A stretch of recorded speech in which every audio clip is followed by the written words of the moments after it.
The spare key wasn't heavy, just awkward. It slid across the kitchen counter like it didn't want to stop. I didn't pick it up right away, just stared at it, sitting between the two of us like it had something to say neither of us could. The apartment was quieter than usual. No music from Ian's room, no whir of the dishwasher he always forgot to load right. Just the soft clink of my coffee mug against the granite and the occasional hum from the fridge, like it was stalling too. Ian didn't say anything at first. He just stood there, hands in the pockets of his gray hoodie, the one with the frayed cuffs he always wore when he didn't know what to do with his hands. I wasn't sure what I expected him to say. Maybe something bitter, maybe something self-pitying, but he just kept looking down at the key like it was the punchline to a joke he didn't get. "I'll be out by Friday," he said finally. His voice was scratchy, like he hadn't talked all day. "That okay?" I nodded once, didn't trust myself to say much more than that. And just like that, 10 years of friendship shrank to a set of cheap keys and a Friday deadline. It's weird how things build. How the cracks don't show until you're already walking across them. Ian and I weren't just random roommates. We'd known each other since sophomore year at Purdue. Back then, we bonded over cheap beer, mutual hatred of linear algebra, and the fact that neither of us quite fit in with the frat-heavy crowd that dominated our dorm floor. He was from Muncie. I was from outside of Louisville. Different states, similar blue-collar upbringings. His dad was a mechanic. Mine ran a warehouse. After college, we both ended up in Indianapolis. Nothing fancy, just regular jobs, regular rent. I went into logistics with a regional freight company. Ian bounced around between tech support gigs until he landed something full-time at a mid-size ad firm downtown. We got a 2-bedroom in a decent part of Fountain Square. High ceilings, old pipes, a balcony that looked out over the laundromat's rooftop. Living together made sense. We split everything: rent, utilities, Wi-Fi, even a Costco membership. He cooked more than I did. I handled the cleaning. There were late-night card games, playoff nights with wings and beer, the occasional weekend where we'd host a few coworkers for grilled burgers and cheap whiskey. He was more social than me, knew how to talk to people. I was the quieter one, the responsible one, according to his mom. That's probably why it fell on me to have the hard conversations, even when I didn't want to. It started with the layoff. Ian came home one Thursday in August, tossed his bag onto the couch and said, "Well, that's it. They cut 22 of us. Guess I'm free now." I paused mid-fork, frozen over my reheated lasagna. "Wait, what?" He shrugged like it wasn't a big deal, like it was just another Tuesday night. "Company's downsizing. Budgets got slashed. I got the 'we regret to inform you' speech with the fake sincerity and everything. Pretty classy." "Damn, man," I said. "I'm sorry." I hated it anyway," he said. "They never used my real ideas. Just wanted a button pusher." He said he was fine. Said he'd take a week, then start applying. Said it was a blessing in disguise. He even joked about it. Called it his soft launch into sabbatical.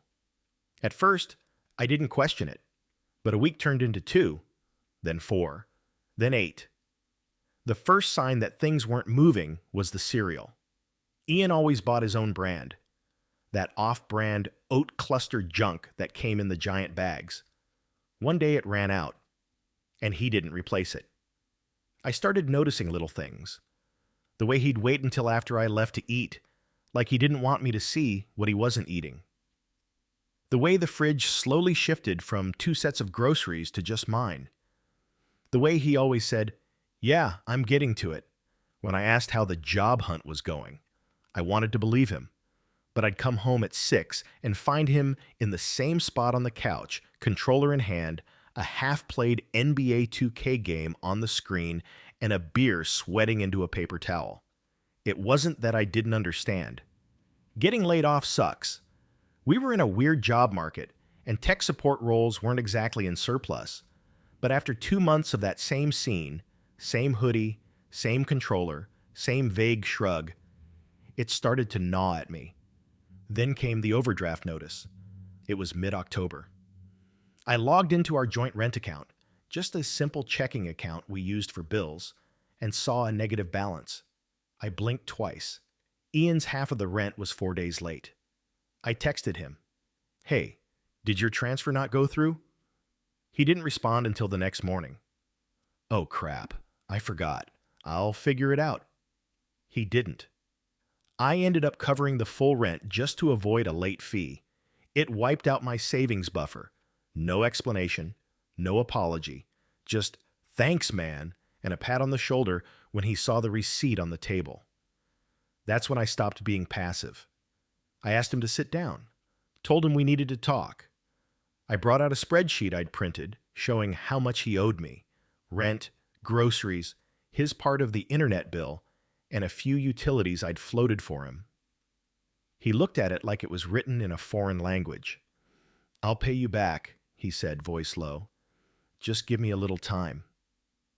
"Ian, it's been 2 months." "I know. I just haven't found the right thing yet." "Have you applied to anything outside of tech?" He looked away. "I'm not working some bullshit retail job. I've got a degree." "So do I.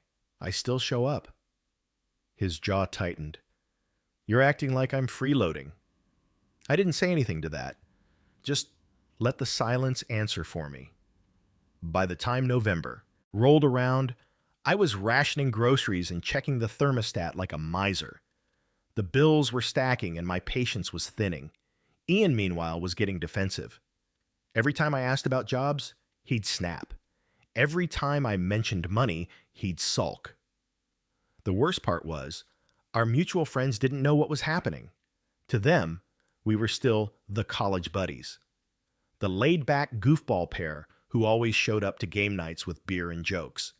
Ian still made it out to Trivia Thursdays, still cracked jokes, still played it cool. I was the one stuck managing the rot behind the curtain. And then came the Tuesday night when I finally hit the wall. It was cold.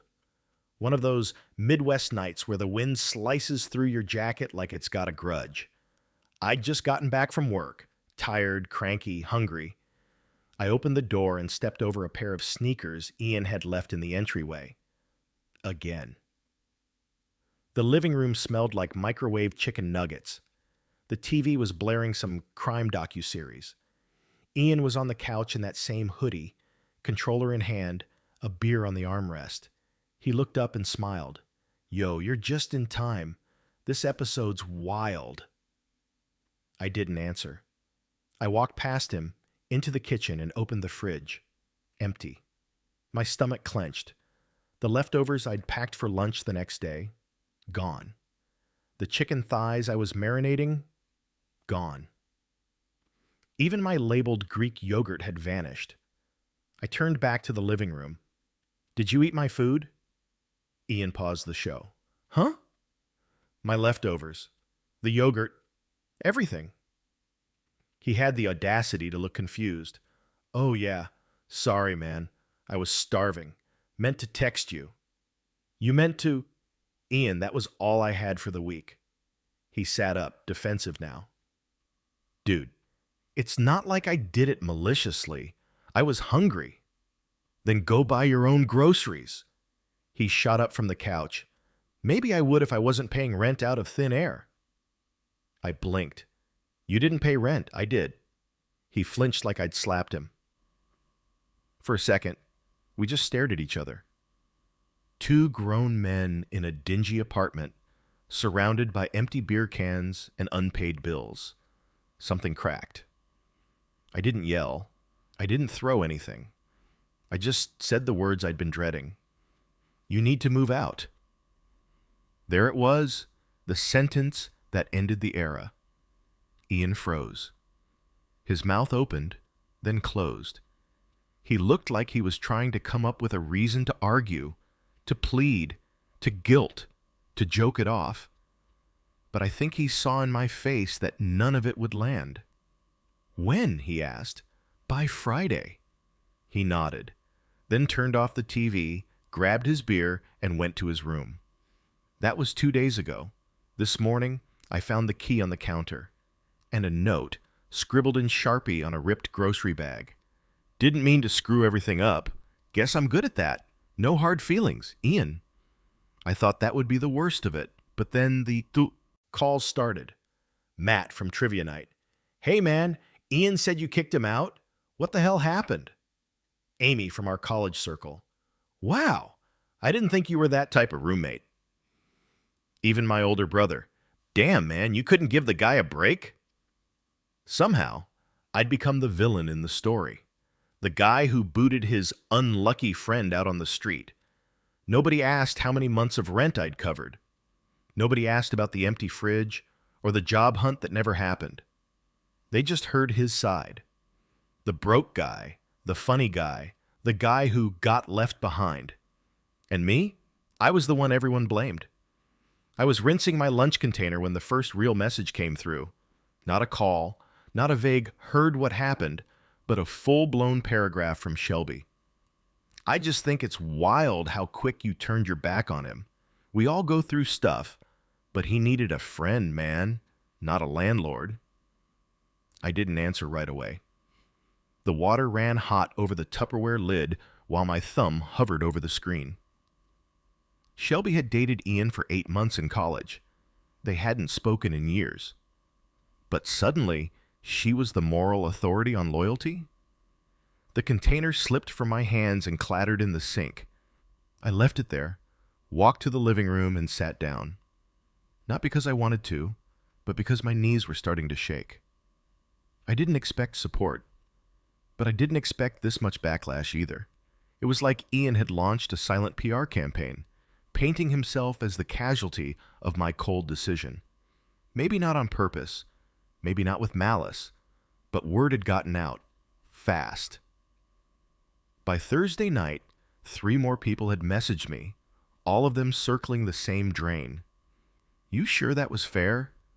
Man, what happened to ride or die? Kinda heartless to kick someone when they're down.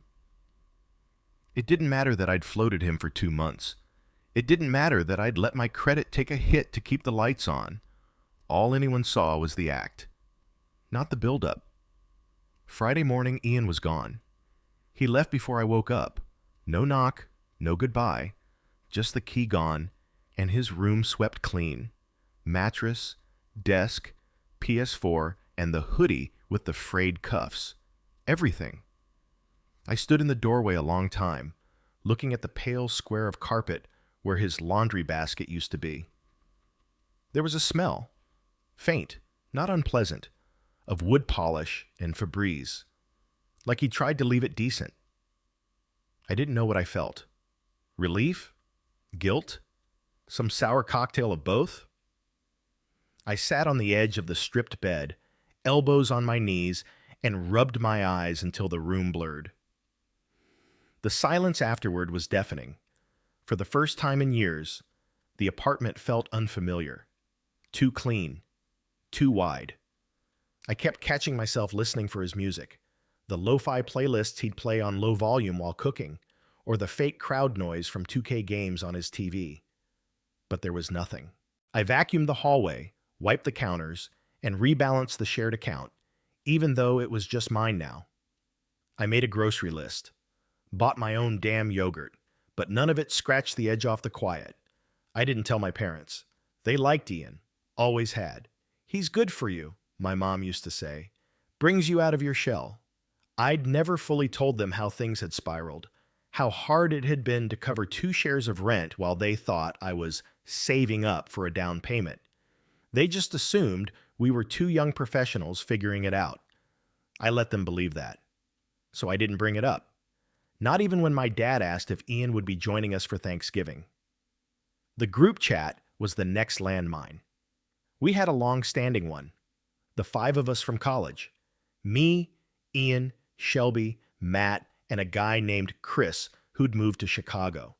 It had been mostly memes and sports banter for years. But now every message felt like a stage cue. Shelby. Ian, did you ever end up getting that space heater from your cousin? Matt, yo, you should crash with us for the Colts game Sunday. Chris, room on my couch anytime, bro, seriously. Not once did anyone ask how I was doing, if I needed help, if the rent had hurt me. It was all Ian, all sympathy, all assumption. I thought about muting the chat. Then I did. Saturday afternoon, I got a DM from someone I hadn't spoken to in 5 years. Josh, a guy we knew vaguely from college. Yo, just saw Ian at Brewcade. Didn't realize you guys weren't rooming anymore. Dude looked kinda off. Hope he's okay? I stared at the message. Looked kinda off. He was at Brewcade, drinking, playing games, while I was home counting receipts and apologizing to the landlord for a late utility check. It wasn't about the beer. It was about the story. The version of events Ian was curating with his presence alone. The broke friend who still smiled. The chill guy who got screwed over, but was trying to stay positive. People love a wounded hero. They don't have much sympathy for the one who pulled the plug. I kept waiting for the anger to arrive. The real kind. The kind that makes you throw something or text in all caps. But it didn't come. Instead, there was this dull ache, like biting your cheek too many times in the same place. You get used to it, but it never stops hurting. And it shows up in weird ways. Sunday night, I found myself replaying a voicemail from my mom about a chili recipe, just to hear a warm voice. Monday morning, I brushed my teeth twice without realizing I'd already done it. Tuesday, I walked a full block past my office before I noticed. It's not like I missed him. Not the version of Ian who ate my food and dodged my questions, but I missed what we had before it rotted. Then came the text from Amy. Hey, Ian's looking for short-term gigs. You think your company's hiring? I stared at the screen.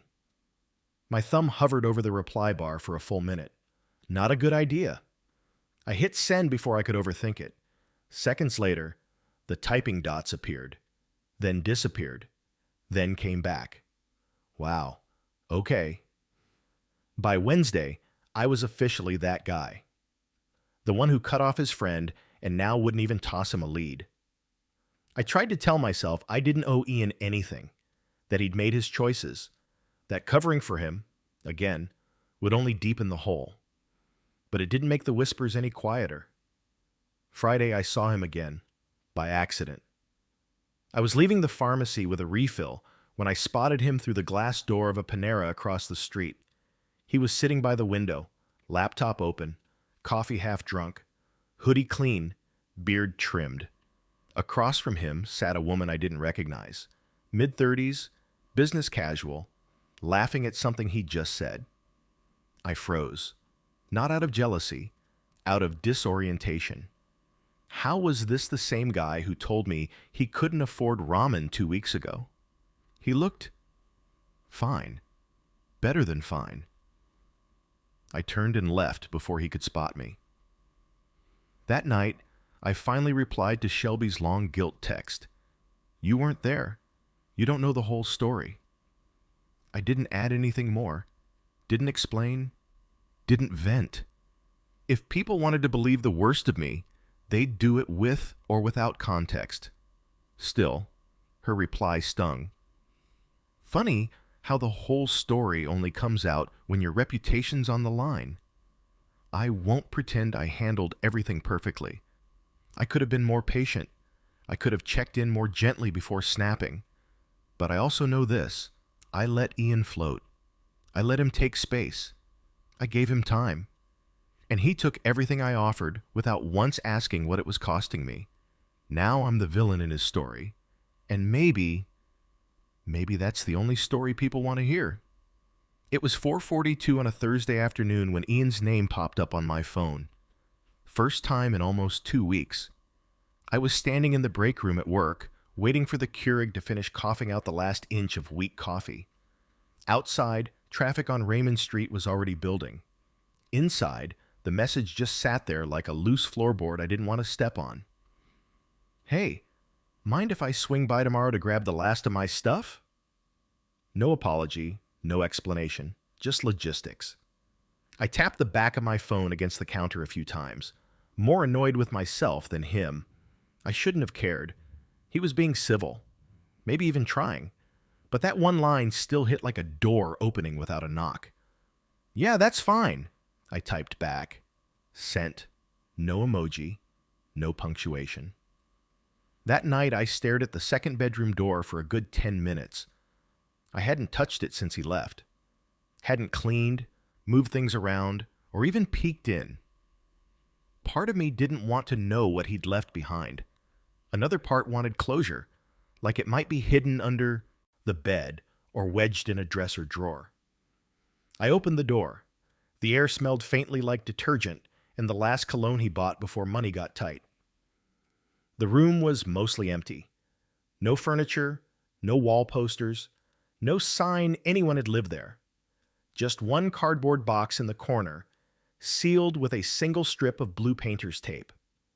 On top, a faded pair of flip-flops, a half-used bottle of contact solution, and a ziplock of assorted USB cords. That was it. 10 years of friendship, reduced to cables and sandals. Ian showed up the next evening around 6:30. I heard the knock, opened the door, and there he was. Hands in his jacket pockets, hood halfway up, eyes a little red like he hadn't slept much. Or maybe he had. I couldn't tell anymore. "Hey," he said. "Hey!" He didn't step in right away, just looked past me, like he was checking to see if anything had changed. It hadn't. I moved aside. "Box is in your room." He nodded once and walked in without taking off his shoes. That used to bug me. Now I didn't care. He came back out less than a minute later, box in hand. That should have been it, but he didn't leave. He stood near the door, one hand gripping the box, the other fidgeting with the tape seam. "Didn't think I'd be back here," he said. I kept my voice even. "Yeah, me neither." There was a long pause, the kind that gets heavy if you don't fill it quick. He cleared his throat. "Listen, man. I know I didn't handle things right." That caught me off guard. "I didn't mean to dump everything on you. I didn't know how to ask for help without feeling like a failure." I crossed my arms. "You didn't have to ask. You just had to try." "I was trying, Ed," he said, in my own way. I raised an eyebrow. "Playing Xbox and ignoring bills?" His jaw clenched. "I know how it looked," he said, softer now. "I was depressed, okay? I didn't have the words for it then, but that's what it was. I'd wake up, stare at the ceiling, and feel like I was already behind before I even got out of bed." I didn't say anything, just let the words hang. "I'm not saying that excuses it," he added, "but I wish you'd talk to me before you gave up." Now it was my turn to bite back something sharp. "I did talk to you, Ian, multiple times. I asked, I printed out job leads, I showed you what you owed. I know, and I shut down. That's on me." He let out a slow breath, then looked me in the eye. I didn't expect you to be the one to push me out." I shrugged. "I didn't want to, but you left me no choice." He nodded like he accepted that, or at least understood it. We stood in silence for another few seconds, then he adjusted the box under his arm. "Well, guess that's everything." "Yeah." He reached for the doorknob, then paused. "For what it's worth, I'm crashing with Shelby." I blinked. "Seriously?" "Yeah, just for a while." "Didn't know you two were even talking." "We weren't." She reached out. That explained a lot. The judgment, the texts, the moral high ground. "Good luck with that," I said. He smiled faintly. "Yeah, we'll see." He opened the door. "I'm not mad at you, man," he said over his shoulder. "Just disappointed it went down like this." Then he was gone.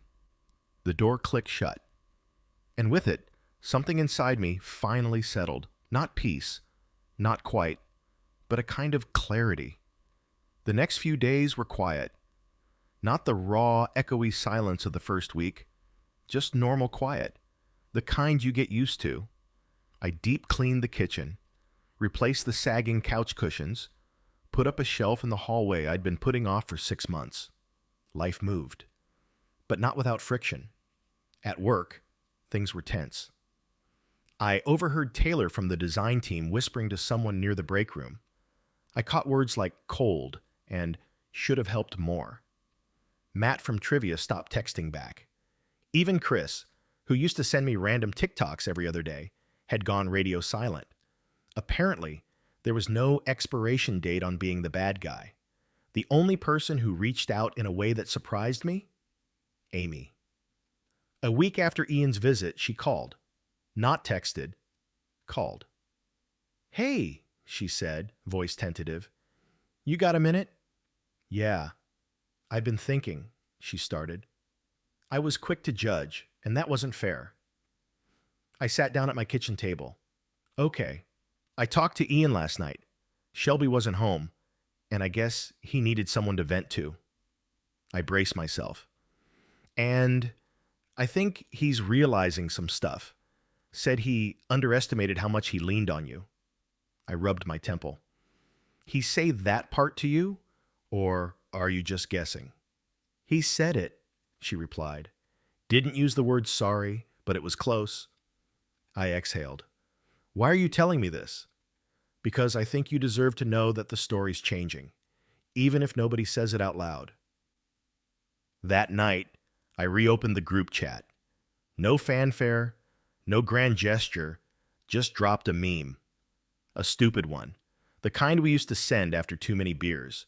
5 minutes later, Chris replied with a laughing emoji, then Matt, then Shelby, then Ian.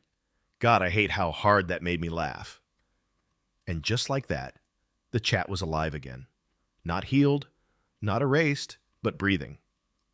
Here's the thing nobody tells you about being the one who draws the line, even if it's justified, even if it's necessary, even if it saves both of you from sinking.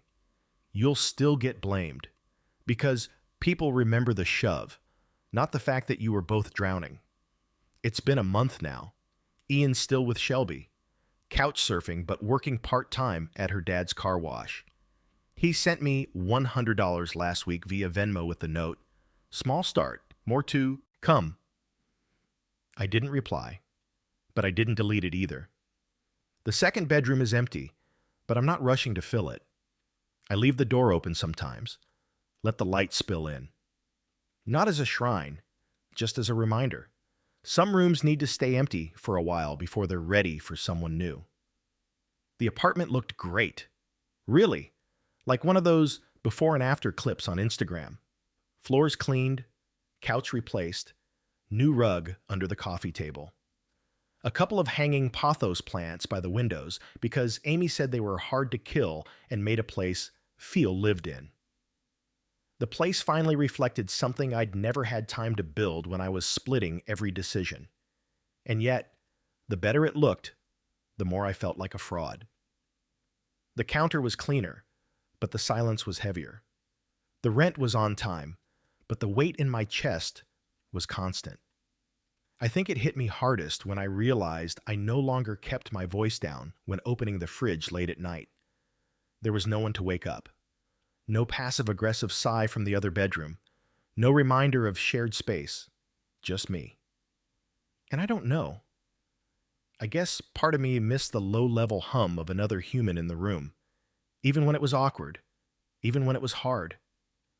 About 3 weeks after Ian picked up his last box, I ran into Matt at Kroger. He was by the bakery section, scanning bagels. I almost turned the cart around and ducked into produce, but he saw me first. "Yo," he said, giving a small wave. I nodded. "Hey." We stood there, half blocking the path for someone trying to reach the English muffins, making small talk about football and weather, like two guys who didn't know whether or not they were still friends. Then he scratched his beard and looked up. "Ian told me you paid 3 months of rent?" I blinked. "Yeah?" "Didn't know that." I didn't answer. He shifted on his feet. For what it's worth, I kind of feel like an ass now. Thought you just kicked him out over a fight or something. It wasn't one thing, I said. It was all of it. He stopped showing up. Matt nodded slowly, lips pressed together. Shelby's already over it, he said. He's sleeping on her couch, but apparently drives her nuts. Leaves dishes in the sink. Won't take hints. I tried not to smile, failed. That tracks. He said you were always the one with your shit together, Matt added. Said it like it annoyed him. I laughed once, dry. Yeah, that sounds about right. We said goodbye, and he clapped my shoulder before leaving with a discounted bag of blueberry bagels and a 6-pack of IPA. It wasn't an apology, but it was the first conversation in a while that didn't feel like a trial. Later that week, Amy came over. We weren't dating. Not officially. Just two people trying to build something out of years of almost and what-ifs after everyone else had moved on. She brought Thai food and a bottle of wine. We watched an episode of something we didn't care about, then sat on opposite ends of the couch like teenagers in a movie neither of us wanted to narrate. Midway through folding a blanket across her lap, she asked, "Do you think you and Ian will ever actually talk about it?" I didn't answer right away. "I don't know if there's anything left to say," I said finally. "He sees it one way. I see it another. But he has changed a little," she said gently. "He's working. He's showing up." I nodded. "Yeah, and I'm glad for that. I really am." She looked over at me. "But?" I swirled the wine in my glass, watching it reflect the light. "But I'm not sure I'm the reason he changed. I think life just got loud enough that he had to." Amy didn't argue. She just leaned back, tucked the blanket tighter, and said, "Maybe that's enough." A few nights later, I got a voicemail from Ian. I didn't answer the call. I was mid-meal prep and didn't recognize the number he was borrowing from. But the voice was unmistakable. "Hey, it's Ian. Don't worry, not an emergency. Just figured it's been a minute. I wanted to say I've been thinking about what you said, about showing up. You were right, I wasn't. I thought being quiet about it made it less real. It didn't. I made it worse. Anyway, you don't have to call back. Just wanted to say thanks for not blowing up my life sooner." That last part made me laugh. Not because it was funny, but because it was so him. That sideways way of owning something without looking directly at it. I didn't call back. Not then. But a week later, I got an email. Subject line, "Partial repayment, finally." It was a Venmo transfer for $400, a chunk of the total, sure, but still more than I'd expected to ever see. The note just said, "Not much, but progress." Underneath it, in the email, a short line. "Shelby kicked me out. Said if I wasn't going to learn, I had to go. Guess this time I listened." I replied simply, "Hope you're doing all right. Thanks for the payment. Let me know when you're settled." No more, no less. I meant it. And then, maybe because the weather was turning, or maybe because the world has a sick sense of timing, the landlord emailed me about the lease renewal. It was up in January. A new rate, a deadline, and a blank field for the second occupant. That night, I sat in the empty second bedroom again. I looked at the walls, now bare, and thought about the years. The laughter, the bills, the quiet fights, the guilt. I didn't want to live with Ian again, not like that, but I also didn't want to turn the room into a museum of what went wrong. I opened Facebook Marketplace and posted the listing. Room available in 2BR apartment, Fountain Square. Quiet, working professional preferred. No smoking, no drama. $680 MO plus shared utilities. Flexible. Move in. It was time. Time to let someone else shape the space. Time to stop waiting for people to see the full story. Time to move on, even if the story wasn't over for everyone else. Funny thing is, even now, when people ask, I don't say, I kicked my roommate out. I say, we stopped living together. Because sometimes that's all you can do. Stop sharing the roof, even if the weight still lingers in your chest. You really think I'm a bad person? Ian asked me that on a Tuesday, out of nowhere. No hello, no warm-up, just that single question in my voicemail, like he was daring me to say yes. It had been 5 months since he moved out, 4 since Shelby kicked him off her couch, 3 since the last rent repayment. We hadn't spoken since the email exchange. And then came that voicemail. Raw, strange, unfiltered, like he'd finally arrived at the same crossroads I'd stood at last fall. Only now he wanted directions I didn't have. By that point, life had moved forward. I'd found a new roommate. His name was Carlos, early 30s, worked as a sound tech at a local indie theater. Quiet, respectful, always kept the bathroom clean. He was upfront about his schedule, paid rent on time, and even offered to split groceries. A unicorn, by all accounts. Amy and I were still in that strange, comfortable limbo. Not dating, not strangers. She stopped calling it hanging out and started saying things like our night or my place or yours. We weren't rushing it, not after everything. Most of the people who jumped to Ian's defense had gone quiet. Matt was back to sending memes. Shelby, I assumed, had rewritten the story in her own head and moved on. Only Amy ever brought him up. In passing, in soft tones, like she wasn't sure if I was still raw. And I wasn't. Not in the way I had been. But something about that voicemail sat with me, like a pebble in your shoe during a long walk. Not painful, just ever-present. I didn't call him back right away. I let a week go by. Then 2. On the 3rd Sunday, I finally replied. I didn't overthink it. Just dialed the number he'd called from, let it ring twice, and waited for the connection to click. I don't think you're a bad person, I said when he picked up. There was a beat of silence. I think you were in a bad place, and I think you dragged me into it. And I think we both handled it like people who didn't know how to ask for help. He exhaled. I heard it. One of those deep, ragged ones you don't realize you're holding until you let it go. Fair, he said. Then nothing. Just the sound of background wind on his end. Maybe outside, maybe walking. He didn't say sorry. I didn't ask him to. We talked for 23 minutes that day. Not all at once. There were pauses, silences that stretched a little too long, but not uncomfortable. He told me he was working part-time at a used bookstore now. Said the owners were chill. Didn't ask too many questions. He was in therapy. Real therapy this time. Not just journaling and self-help podcasts. Said it was hard, but useful. He even mentioned applying for a marketing assistant role at a local nonprofit. I'm not aiming to climb a ladder anymore, he said. I just want to pay my rent and sleep better. I nodded, even though he couldn't see it. I think that's a good start. That was the first of 3 calls.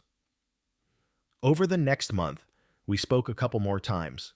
No deep dives, no rehashing of blame, just updates, jokes, the occasional story from college that made us both laugh in that wheezy way you only do with someone who knew you when you still had a fake ID. He never asked to come back. I never offered. That unspoken boundary was mutual, respected, and necessary. The 4th call came in March.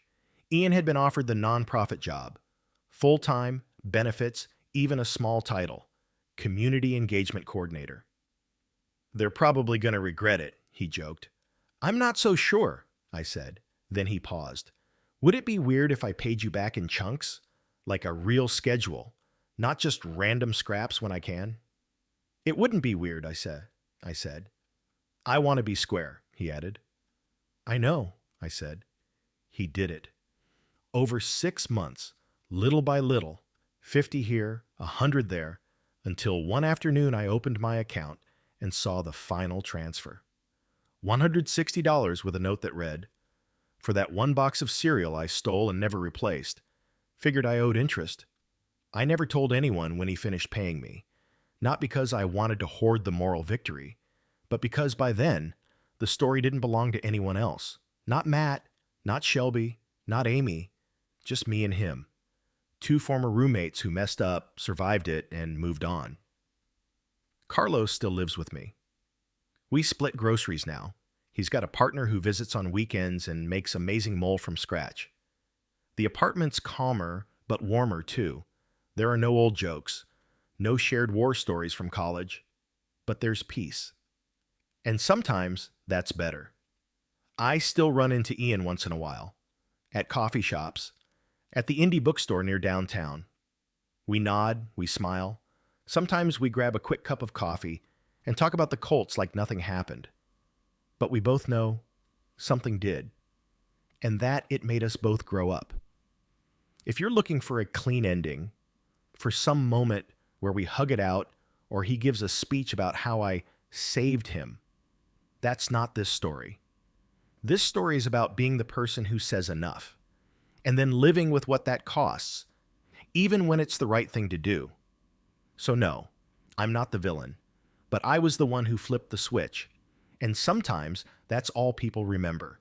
If this story moved you, subscribe for more real-life confessions and emotional journeys like this one.